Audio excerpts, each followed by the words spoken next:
Здравейте, мили родители!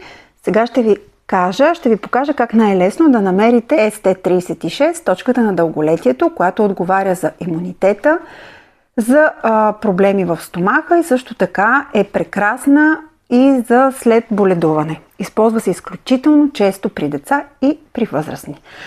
Как се намира? Както е коляното, от долната страна на коляното отмервате 3 пръста, при възрастни 4 пръста.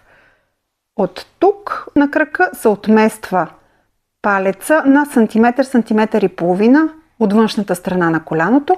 Има една вдовнатина, няма как да го объркате. И просто с кръгови движения, горе-долу 1 или 2 кръга в секунда, масажирате с умерен натиск. Нито много леко, нито много силно. При дечица не се прави силен натиск. И важното е детето да усеща. Може да го правите едновременно и от двете страни. По посока на часовниковата стрелка се прави.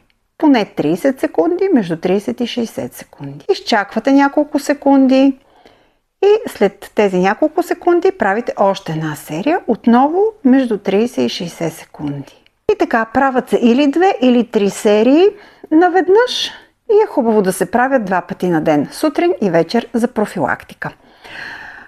Като всяко нещо е хубаво да се правят паузи, т.е. 5 дена се правят масажчета, 2 дена се почива и след това пак продължавате.